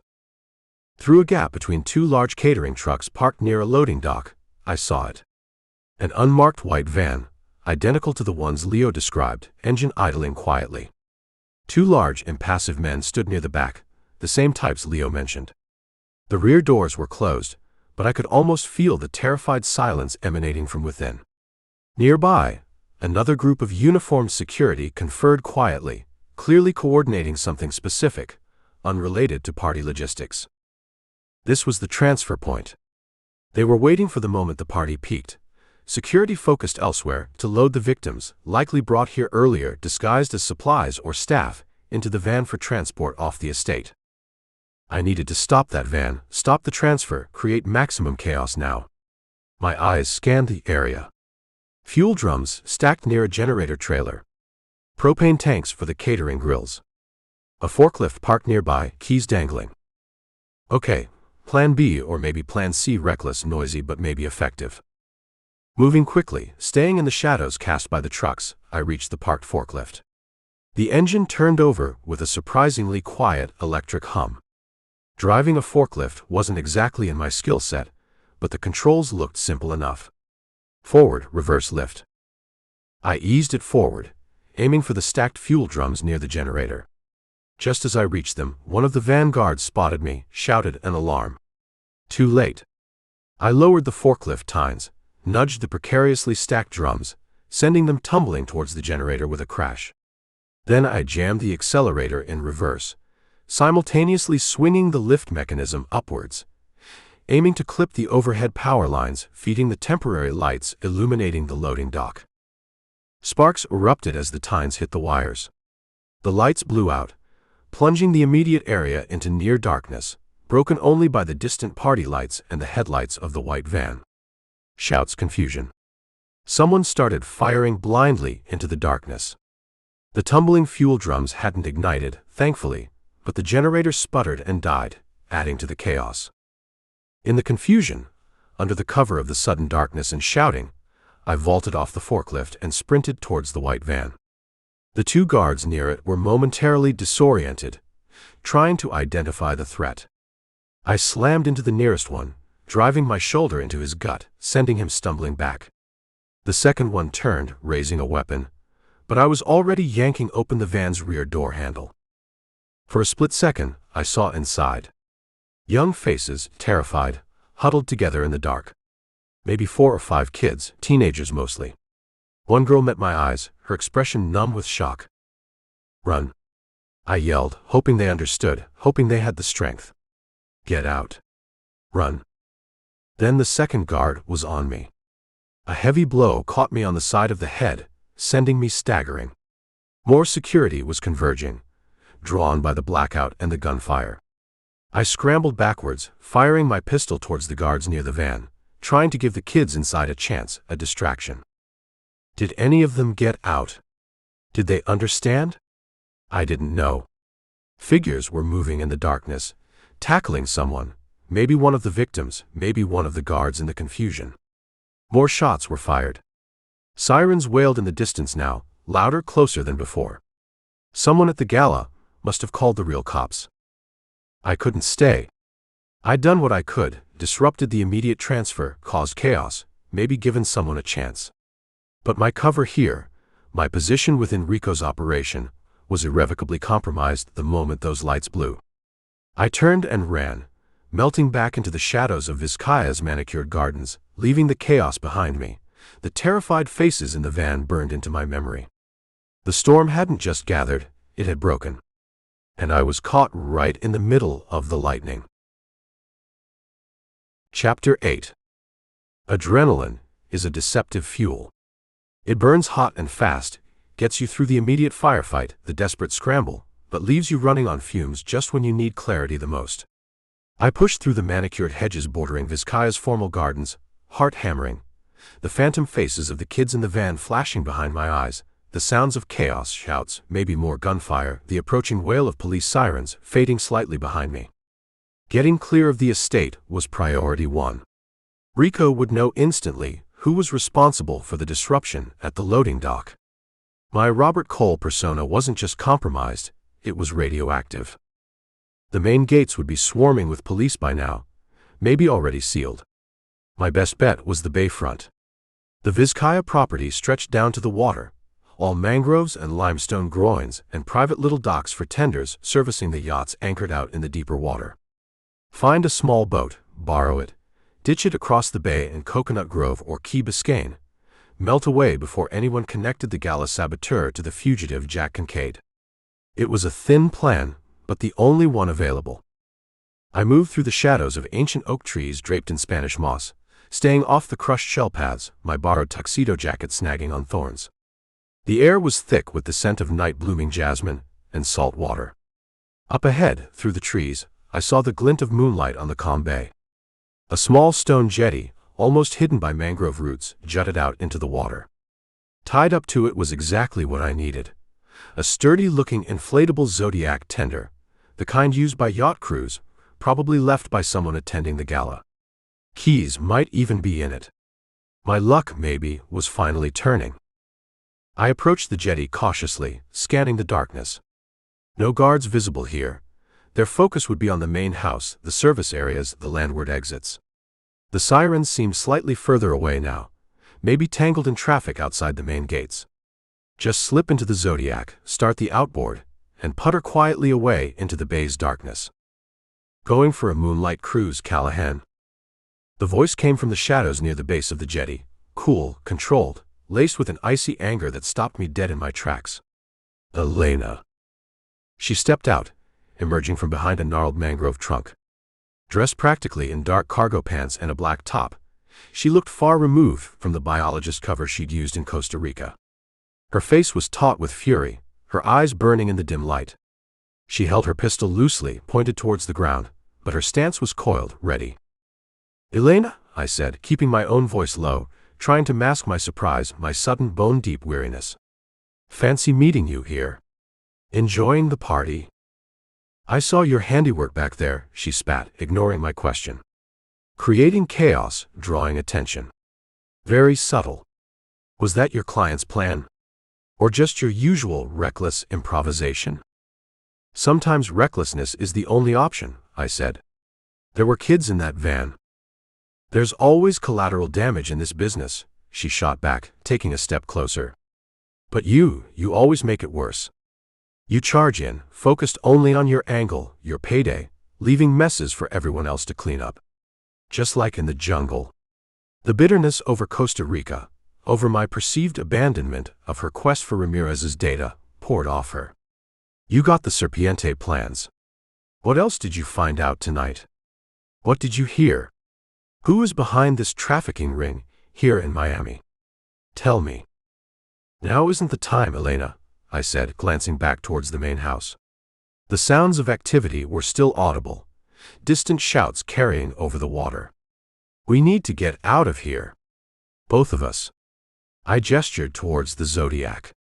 "There's room for two." "I'm not going anywhere with you," she said, her voice trembling slightly with rage. "Not until I know what you know. You think I didn't follow you? Track you all the way from Costa Rica? I know you met with Mirage. I know you've been playing some game with the cartel here. Whose side are you really on, Kincaid? Who is pulling your strings?" "Right now, I'm on the side of not getting captured or killed," I said tersely. "We can sort out the rest later. Get in the boat." I took a step towards the Zodiac. "No." Her voice was flat, final. And then she moved fast. Not towards me, but towards the Zodiac. Before I could react, she raised her pistol, not at me, but at the inflatable boat's fat gray pontoons. Two quick muffled shots, fut-fut. The sound of escaping air hissed loudly in the night's stillness. The sturdy Zodiac sagged instantly, settling lower in the water, useless. I stared at her, then at the ruined boat, dumbfounded. "What the hell did you do?" "Leveling the playing field," she said, her eyes glittering with a cold fire that looked chillingly like satisfaction. "You don't get to just walk away this time, Callahan. Not with what you know." She raised her pistol slightly again, not aiming directly at me, but firing a single shot straight up into the air. The sharp crack echoed across the water, louder this time without the suppressor fully seated, guaranteed to draw attention from anyone remotely nearby. "Let's see how you improvise your way out of this." Headlights swept across the far end of the gardens, heading towards the bayfront road. Shouts erupted, closer now. Cartel security, alerted by the shot, maybe already tracking us, converging on our position. The betrayal was absolute, breathtaking in its calculated spite. She hadn't just refused to help, she had actively sabotaged my escape, deliberately drawing the hunters towards us. Driven by revenge, by suspicion, by her own single-minded agenda, she just potentially signed both our death warrants. "You crazy bitch," I snarled, spinning away from the useless boat, away from her, plunging back towards the tangled mangrove edge as the first figures appeared at the end of the stone jetty, flashlights cutting through the darkness, weapons raised. "There. By the water," a voice yelled. Gunfire erupted again, automatic bursts ripping through the leaves near the jetty, chewing up the limestone. Elena, presumably, had already vanished back into the shadows she navigated so well. I pushed deeper into the mangroves, thorns tearing at me, brackish water soaking my ruined tuxedo trousers. Behind me, concentrated fire raked the area around the jetty. They thought I was still there, trapped. I needed a new plan, fast. Swimming was an option, but Biscayne Bay held more than just moonlight reflections. Bull sharks weren't uncommon. Getting back through the gardens towards a land exit meant navigating patrols, both cartel and now likely police, converging outside the gates. I glanced back through the tangled roots. Saw figures moving cautiously down the jetty, saw Elena nowhere. Saw the ruined Zodiac. Saw the closing trap. Improvisation wasn't just an option now. It was the only currency I had left, and the price of failure was absolute. The betrayal burned hotter than the bullet graze on my arm, fueling a cold, desperate anger as I slipped deeper into the concealing darkness of the mangroves. Chapter 9. Plunging into the mangrove thicket felt like diving into a nest of razors. Pneumatophores, those knobby breathing roots, clawed at my legs, threatening to trip me in the darkness. Thick viscous mud sucked at my shoes, trying to claim them. The air hung heavy, stagnant, buzzing with unseen insects drawn to my sweat and blood. Behind me, shouts and the crackle of radios echoed from the jetty area as Rico's men fanned out, their flashlight beams cutting frantic patterns through the trees.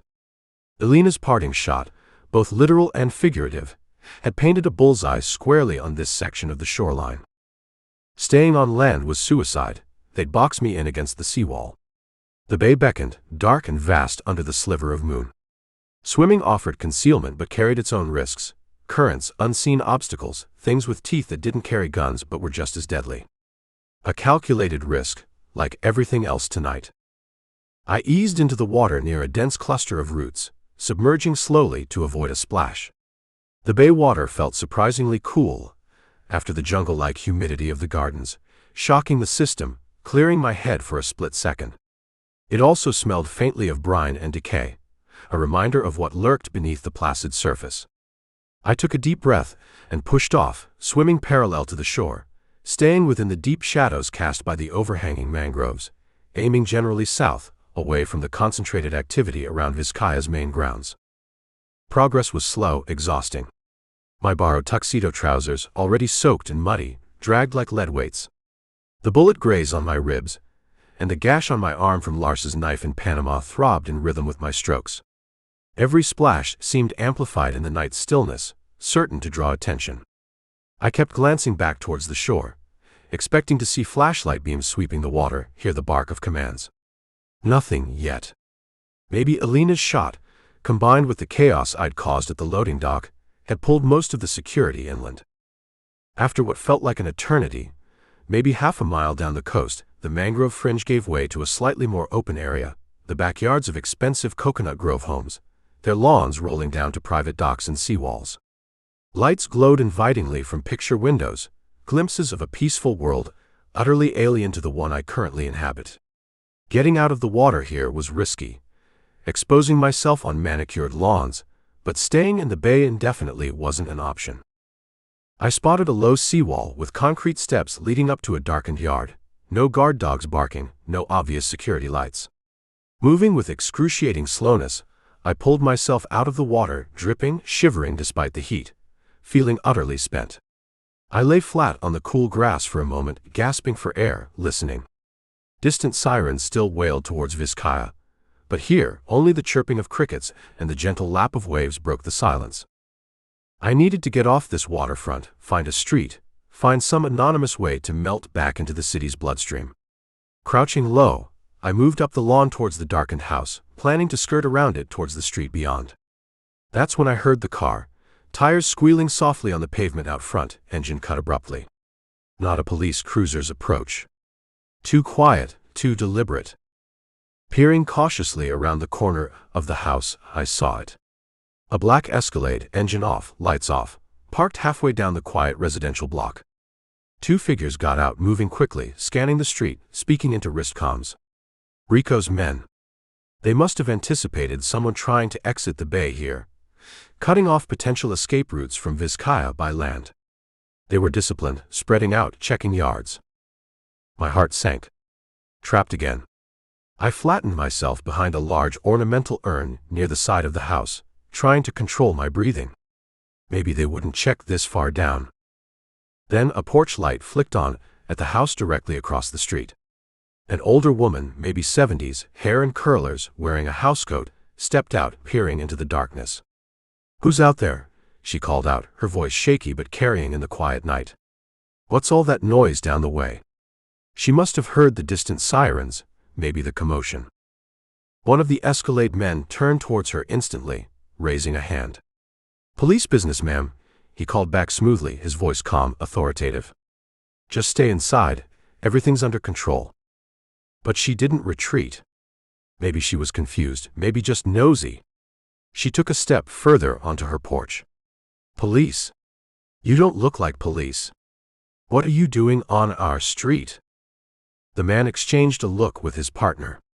They couldn't afford witnesses, couldn't afford a scene that might draw real police to this specific location while they were hunting me.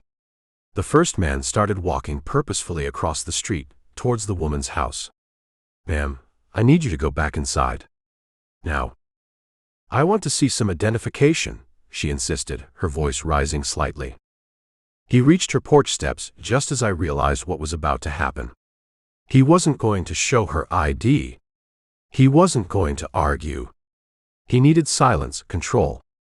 Before I could even think to shout a warning, he moved with brutal speed, grabbing the woman, clapping a hand over her mouth, shoving her back towards her front door. Her eyes went wide with terror. A muffled scream died behind his hand. His partner was already moving to the Escalade, opening the rear door. They weren't just silencing a witness. They were taking her. Leverage. Hostage. A disposable piece to cover their tracks, or force my hand if they suspected I was nearby. It didn't matter. An innocent woman, startled from her sleep, caught in the crossfire of my escape, was being dragged into the nightmare. Because of me. Because Elena decided to play her own vengeful game. Fury, cold and sharp, surged through me, momentarily eclipsing the exhaustion and pain. I raised my pistol, lining up a shot at the man wrestling the woman towards the Escalade.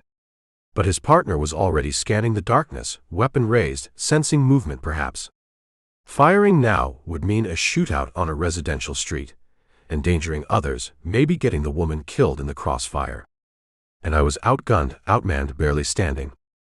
The man shoved the struggling woman into the back of the Escalade. His partner jumped into the driver's seat. The first man got in, slammed the door, and the SUV's engine roared to life. Tires squealing, it sped away down the street, disappearing around the corner, leaving behind only an empty porch with the light still on, and the echo of a muffled scream hanging in the humid night air. I lowered my pistol, shaking with a mixture of rage and helplessness. I had escaped Vizcaya. Barely alive, yes. But the cost was an innocent woman dragged into the darkness because I brought the storm to her doorstep. Elena's vengeance, Rico's ruthlessness, Moreau's manipulations, my own actions, it was all a tangled web, and someone completely uninvolved had just been caught in the center. Standing there, soaked, bleeding, shivering in the shadows of Coconut Grove, the weight of that capture settled on me, heavier than any physical blow. This wasn't just about stopping traffickers anymore. It wasn't just about survival or exposing conspiracies.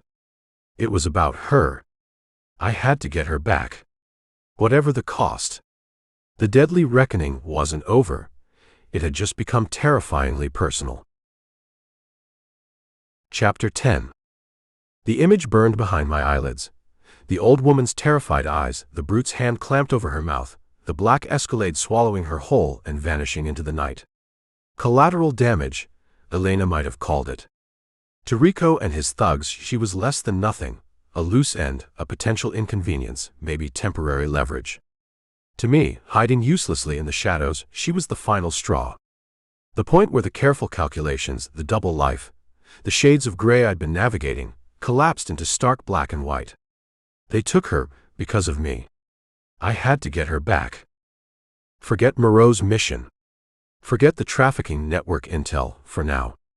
Forget the warrants, forget lying low. This was immediate. This was absolute. I found a secluded spot under the Rickenbacker Causeway Bridge, the rumble of late-night traffic overhead masking the frantic energy buzzing through me. Pulled out the secure tablet Sully had provided, bypassed the firewalls, and sent an emergency burst transmission, praying he was monitoring. Urgent. Civilian female abducted Rico Alvarez crew, approximately 22:45 Eastern Standard Time, vicinity Vizcaya South exit. Dark Chevy Escalade, partial plate possible Delta Foxtrot. Need track. Need location now. Repeat now. The wait was agonizing. Minutes stretched, filled only by the lapping water against the pilings and the distant city hum. Was Sully even reachable? Could he possibly track them fast enough? These weren't amateurs. They'd likely ditch the Escalade quickly, switch vehicles, maybe disable onboard trackers if they were smart. Then a reply blinked onto the screen. A satellite map centered on western Miami-Dade, near the Tamiami airport. A single red dot marked a sprawling warehouse complex listed under Amapola Imports, Agricultural Supplies. Sully's text followed. Escalade tracked via traffic cams to vicinity SW 137th Avenue. Disappeared near warehouse zone matching, known Alvarez associate property. High probability target facility. Amapola Imports. Limited structural data available. Appears reinforced concrete, multiple loading bays, high perimeter fence. Thermal imaging suggests 8 to 10 personnel active inside. No confirmation on hostage location within structure. Extreme risk profile Jack. Advise extreme caution. Amapola Imports. Poppies. Fitting for a cartel front. Reinforced concrete fences guards a stronghold. And they had the woman inside. Extreme risk? That was an understatement. But caution wasn't an option anymore. She didn't have time for caution. Getting there required another vehicle donation, this time a beat-up plumber's van left unlocked near a construction site. Less conspicuous than another sedan. I drove west, away from the coastal glitz, towards the flat, sprawling industrial no-man's land near the airport. The drive felt detached, hyper-focused. My mind worked automatically, processing Sully's limited intel, formulating infiltration options, assessing risks, pushing down the anger and the fear, channeling it into cold, sharp purpose. The Amapola Imports warehouse matched Sully's description.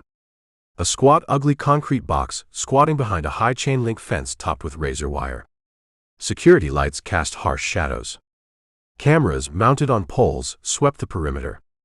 Only one guarded entrance visible from the road. Trying the front door wasn't happening.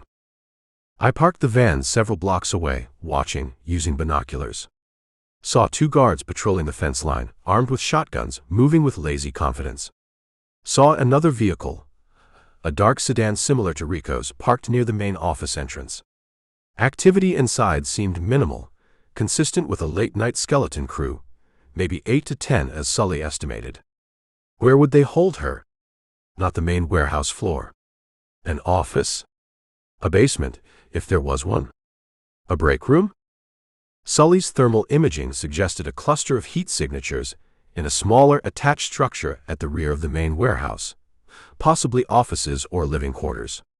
That felt like the most logical place. Access would mean getting past the fence, across an open yard, and finding an entry point at the rear, avoiding the main patrols. I waited until just after 3 a.m., when vigilance might be at its lowest ebb. Dressed in dark clothes, armed with my pistol, knife, and basic breaching tools, I cut through the chain-link fence at the darkest point along the back perimeter, shielded by overgrown weeds and discarded pallets. Slipping through, I moved low and fast across the gravel yard, using stacked containers and derelict machinery for cover, heading towards the rear structure. A single steel door, no windows. Electronic lock pad beside it. Beyond my lock-picking skills under pressure. Plan B, find another way. I circled the structure silently. Found it, a barred window, likely a bathroom or storage room, set high on the wall. Too high to reach easily. I backtracked, located a discarded oil drum near a pile of scrap metal, rolled it silently across the gravel, and positioned it beneath the window. Climbing onto the drum, I examined the bars. Thick steel, but the mounting bolts looked old, possibly corroded. Worth a try. Using a compact, high-torque portable drill from my kit, quiet, battery-powered, I started working on the bolts securing the bar frame to the concrete wall. The whine of the drill sounded deafeningly loud to me, but hopefully masked by the ambient industrial hum and distance from the main guard posts. Sweat dripped, my hands shaking slightly, not from fear, but from the intensity of focus, the knowledge that discovery meant failure, meant her death. One bolt sheared off. Then another. The third was stubborn, corroded fast. I applied more pressure, the drill bit smoking slightly. Finally, it snapped. The bar frame loosened. I carefully pried it outwards, just enough to create a gap. The window behind it was thick wired glass, but unlocked. I slid it open. More luck than I deserved. Boosting myself up, I squeezed through the narrow opening, dropping silently onto the tiled floor inside. A small, grimy bathroom. The door leading out was unlocked.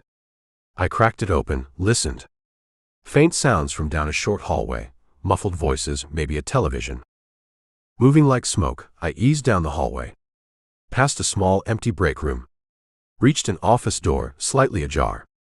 Inside, two men sat at a metal desk, watching a flickering monitor displaying security camera feeds, including the fence line I'd just breached.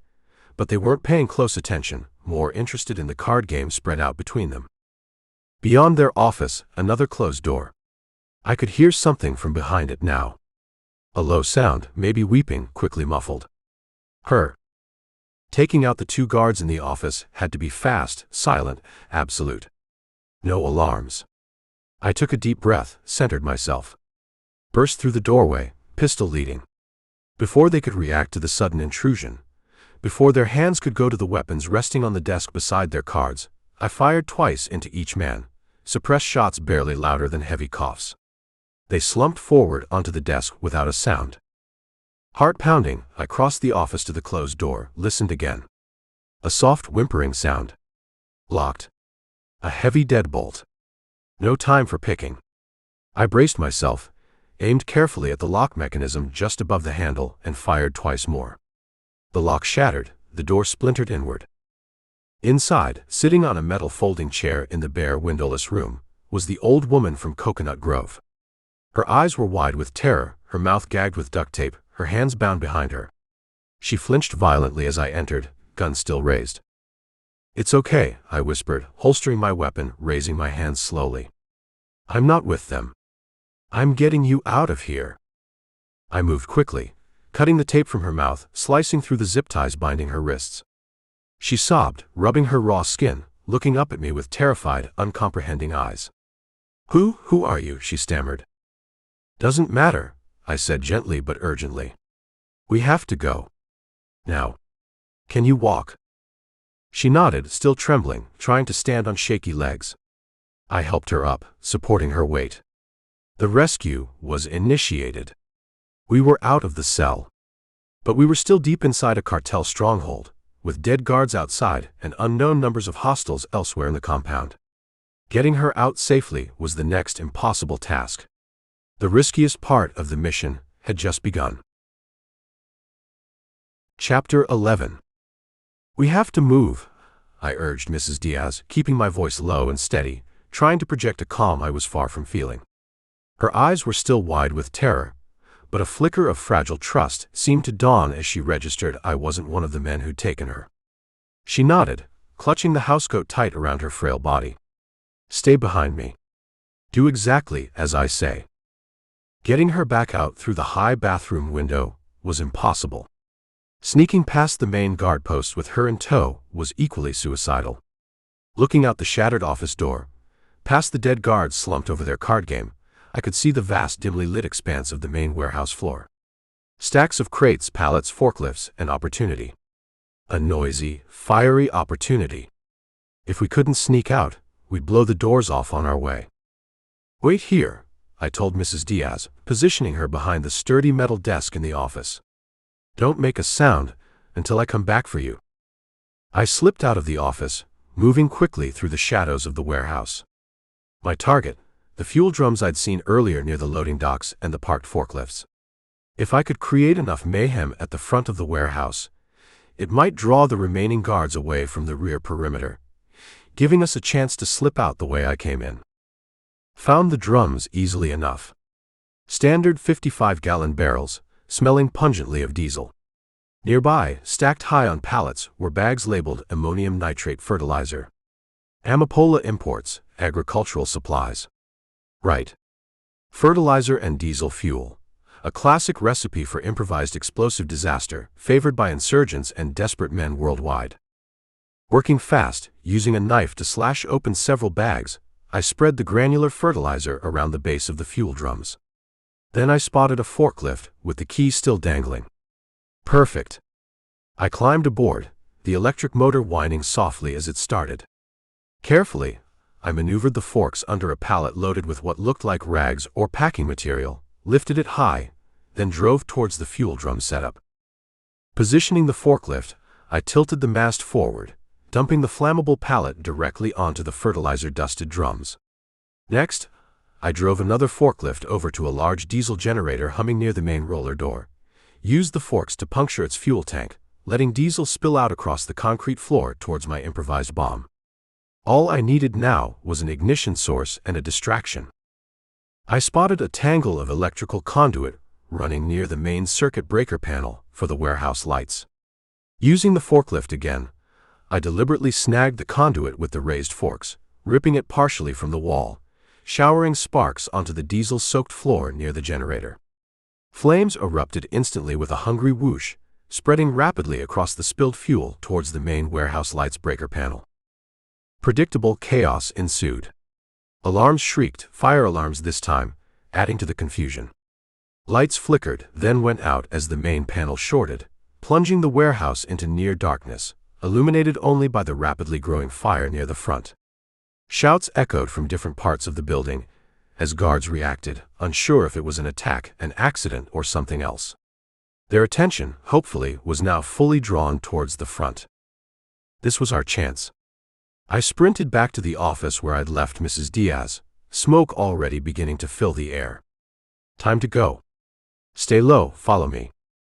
She was terrified but resolute, gripping my arm tightly as I led her back through the darkened office, past the dead guards, and out into the main warehouse space, sticking close to the wall, heading for the rear where I'd cut the fence.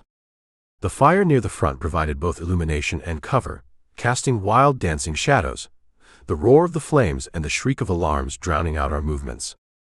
We were halfway across the vast space when a figure emerged from the smoke near the center aisle, blocking our path. Rico Alvarez.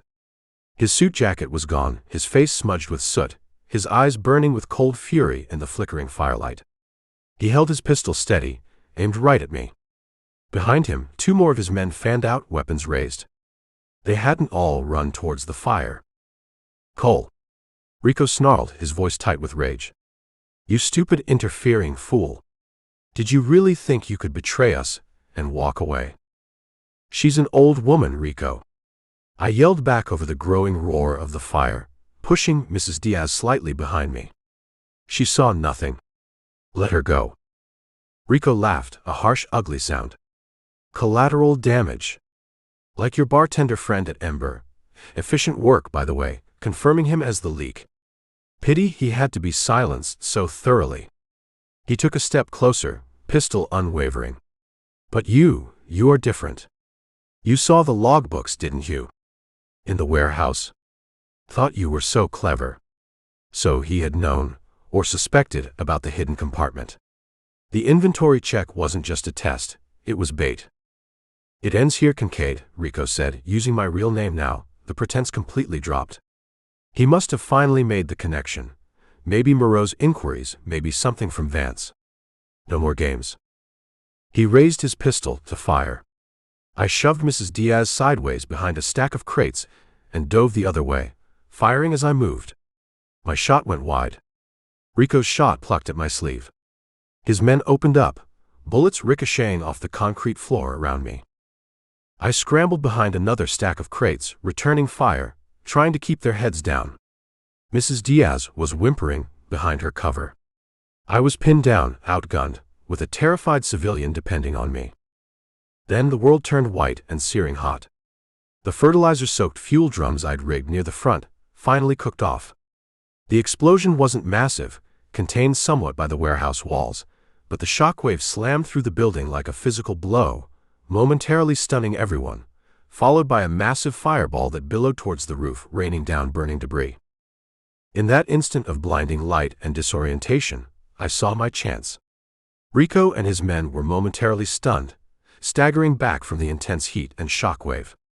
I surged forward, not towards my previous cover, but straight at Rico, closing the distance before he could fully recover his aim. He reacted fast, bringing his pistol up, but I was too close. I slammed into him, knocking the gun from his hand, driving him backwards. We crashed onto the gritty concrete floor, grappling furiously amidst the smoke and flickering firelight. He was strong, fueled by rage, landing heavy blows. I fought back with grim desperation, ignoring the pain in my ribs and arm, knowing this was it.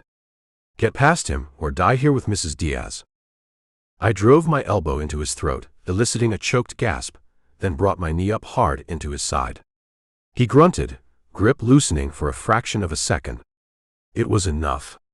I twisted free, grabbed a heavy wrench that had fallen from a nearby shelf, and brought it down hard against the side of his head. A sickening crunch. Rico's eyes rolled back, and he went limp beneath me. Unconscious. Dead. Didn't matter right now. His 2 men were recovering, starting to fire again but erratically, hampered by the smoke and fire. I scrambled back to Mrs. Diaz. Now. We run now. Pulling her along, shielding her body with my own as much as possible, I sprinted towards the rear wall, towards the fence breach, ignoring the shouts and sporadic gunfire behind us. We burst out into the relative cool of the night air, just as the first fire engine sirens screamed in the distance, converging on the now brightly burning warehouse. I half-carried, half-dragged Mrs. Diaz through the hole in the fence, back to the waiting plumber's van. Sirens were coming from multiple directions now. Police would be seconds behind the fire trucks. Shoving her into the passenger seat, I jumped behind the wheel, started the engine, and roared away from the curb, tires spitting gravel, leaving the Inferno and Rico Alvarez behind us. Looking in the rearview mirror, I saw the warehouse fully engulfed, flames leaping high into the night sky, lighting up the industrial sprawl like a scene from hell. Miami was burning, at least this small corner of its rotten underbelly. I had the woman safe beside me, sobbing quietly now, reaction setting in. I had taken out Rico, the local head of the trafficking operation. A victory.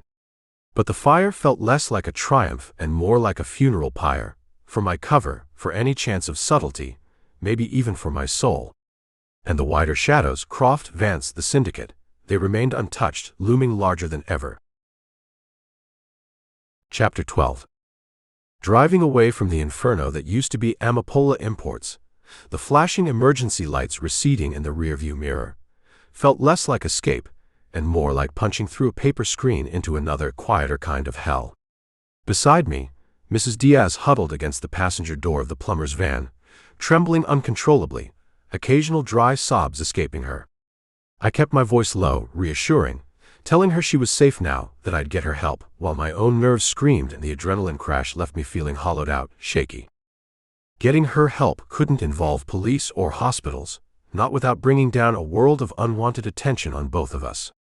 There was only one option, distasteful as it felt. Using the last charge on Rico's burner phone before ditching it, I made a brief, untraceable call to the secure number Isabel Moreau had provided for emergencies.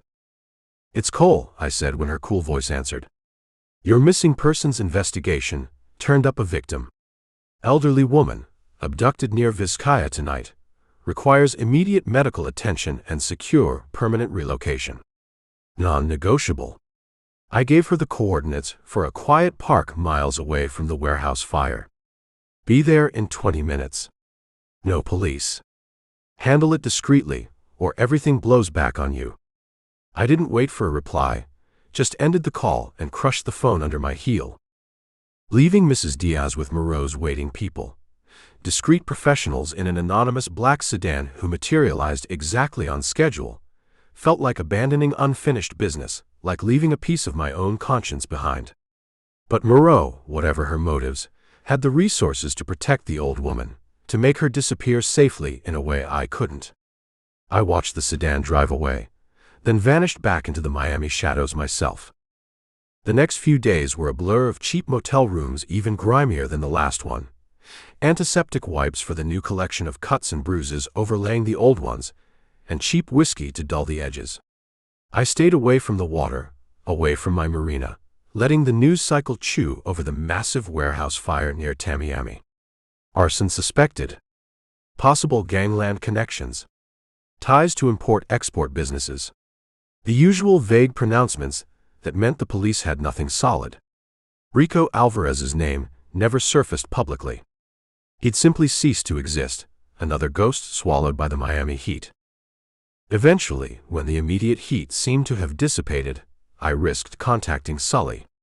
His digital face, grainy on my burner tablet screen, looked tired. "Quite the bonfire, Jack," was his only comment on the warehouse. ME confirms multiple fatalities inside, mostly unidentified. Rico Alvarez is officially among the missing, presumed barbecued. Local PD is chasing its tail with rumors of cartel wars. Croft released a statement condemning violence and pledging more funds to youth centers. Predictable. "And Vance?" I asked. Silent. Panama operations show no unusual activity. He's letting the Miami branch burn, cutting his losses. Elena. Vanished. No chatter, no sightings. Could be deep cover, could be dead, could be halfway around the world. Sully sighed. The trafficking operation here took a major hit. Disrupted, leaderless. But the network, the interstate routes you uncovered, that's still out there. And Croft and Vance are still untouched. So, status quo, I said bitterly. Pretty much, Sully agreed.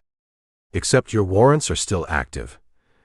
And now you've annoyed both the remnants of Rico's crew and probably Harrison Croft himself, even if he can't publicly admit it. After the call, I knew I couldn't stay in motels forever. The Sea Witch called, the only real home I had left, however compromised it felt. Slipping back into the marina under the cover of a moonless night felt like returning to a crime scene. But climbing aboard, smelling the familiar scent of salt and teak and old diesel, brought a measure of grudging peace. Alone in the gently rocking cabin, the sounds of the city muffled by the water, the reflections began. Playing the tape back in my head. Moreau's invitation, Rico's ultimatum, the warehouse discovery, the gala disruption, Alina's betrayal, the raw violence of the fight with Rico, Mrs. Diaz's terrified eyes. Had I done the right thing? Saving one old woman while potentially condemning dozens more down the line by merely disrupting, not destroying the network. Killing Rico felt necessary, brutally so, but the guards in the warehouse office, they were just hired muscle following orders, caught in the crossfire of my desperate gamble. More ghosts to add to the collection. And Elena. Her fury, her accusation, "You're just like them." Was she right? Had I become so numb, so focused on the mission, whether Moreau's, my anonymous clients, or just my own survival, that the human cost got lost in the calculation? I'd left her in the jungle, prioritized the mission. I'd used Leo's fear, paid him off, maybe led Rico straight to him. I'd walked into Croft's party on Rico's arm. The lines weren't just blurred, they felt erased. I pulled out the data card from Panama, Suyo's Saidu, its secrets still only partially understood. The Ouroboros symbol.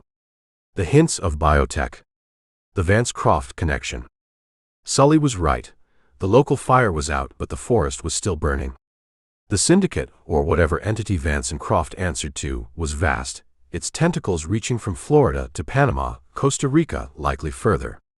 They dealt in human lives, political destabilization, advanced weapons, maybe worse. I stepped out onto the deck of the Sea Witch. The night air was soft, the lights of Miami casting a seductive glow across the bay. Paradise, bought and paid for with secrets and blood. My reflection stared back from the dark water. A tired man, scarred inside and out, clinging to a fragile sanctuary on the edge of a corrupt world. Retirement. Peace. Those were mirages, shimmering just out of reach. As long as Croft played philanthropist nearby, as long as Vance pulled strings from Panama, as long as the Ouroboros network spread its shadow, rest was impossible. Lars was still out there, wanting the data. My unknown client's manipulations remained a mystery. Alina's fate was unknown.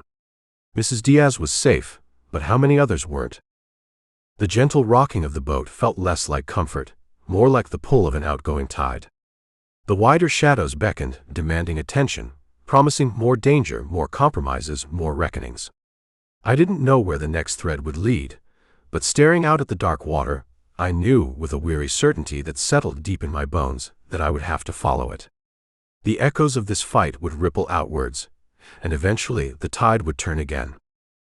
Can I send you conscripted for free? Even more, in the Declassified series. Check out all books on Amazon. Get the box set, or grab the action-packed next in series. Deep Dive.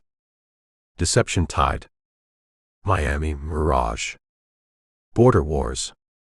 Course of Action. The Summit.